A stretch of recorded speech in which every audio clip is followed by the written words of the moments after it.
જામનગરમાં માથા ફરેલા શિક્ષકોની કરતૂતોથી વિદ્યાર્થીઓ હેરાન થઈ રહ્યા છે। સ્વામિનારાયણ અને સરકારી હાઈસ્કૂલના શિક્ષકોની તાનાશાહી સામે આવી છે।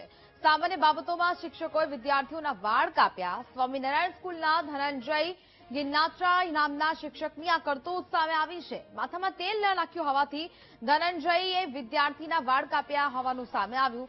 સરકારી સ્કૂલમાં મોહિની પટેલ નામની શિક્ષિકાની આ શરમજનક હરકત સામે આવી।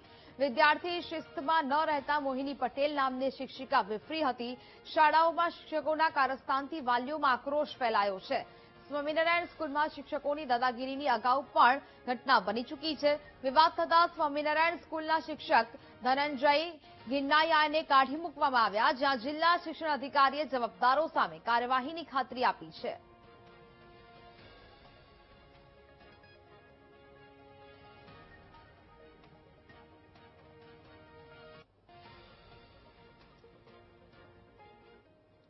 ગુરુકુળ સ્કૂલની પ્રશ્ન છે। મારો ભાઈ અહીંયા તેલ નાખીને નહોતો આવ્યો એ બાબતના સ્પોર્ટ્સ ટીચર કોઈ ધનંજય કરીને છે, જેને માથામાં વાળ કાપી અને બ્લેડ મારી દીધી હતી।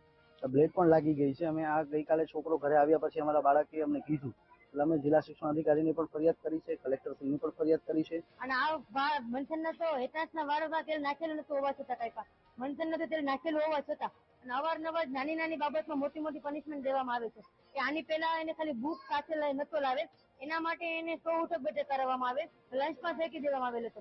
મારો બાળક 6:30 વાગે બસમાં આવી છે, 2 વાગે ઘરે પહોંચે, આવીને એટલો રહ્યો કે અમારે ભણવું જ નથી, સ્કૂલે જવા માટે નફરત કરવા માંડ્યો છે કે બાળકના અંદરથી જેવું થઈ ગયું છે કે આવી રીતના સ્કૂલમાં થાય તો અમારે ભણવું જ નથી અમારે, બાળક જાય ક્યાં સ્કૂલમાં આવી રીતના થાય। જામનગર જિલ્લામાં આવેલી 2 શાળાઓ, એક પ્રાથમિક વિભાગ માટે અને એક માધ્યમિક વિભાગ માટે, બંને શાળાઓમાં વિદ્યાર્થીઓના શિસ્ત વિષયક બાબતને ધ્યાને લઈ અને 2 ફરિયાદો વિદ્યાર્થીના વાલી દ્વારા કરવામાં આવે છે। એક નવાનગર હાઈસ્કૂલમાં વિદ્યાર્થી શિસ્તમાં ન રહેતા હોય એના વાળ કાપવાની ઘટના બાબતે વાલી દ્વારા ફરિયાદ કરવામાં આવેલ છે, અને એક પ્રાથમિક વિભાગમાં સ્વામિનારાયણ ગુરુકુળ નાગેડી ખાતે વિદ્યાર્થી શિસ્તમાં ન રહેતા હોય એના વાળ કાપી નાખવા બાબતની ફરિયાદ વિદ્યાર્થીના વાલી દ્વારા કરવામાં આવેલ છે। બંને કિસ્સાઓ સમાન પ્રકારના છે, પરંતુ આવા પ્રકારની ઘટનાઓ શાળામાં ન જ બનવી જોઈએ અને એ ન બને એ માટે પણ જરૂરી પગલાં લેવા માટે આજે તમામ શાળાઓને સૂચના આપવામાં આવેલ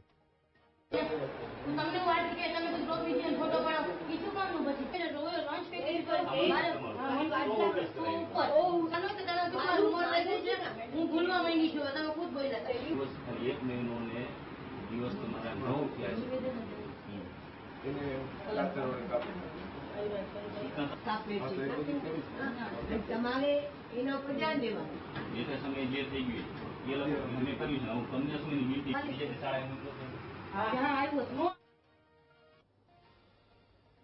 રાજકોટમાં પોતાને ભગવાન કહેનારા રમેશ ફેફરે આપઘાત કર્યો છે। પોતાને એક કલ્કી અવતાર કહેતા રમેશ ફેફરે જીવન ટૂંકાવ્યું છે।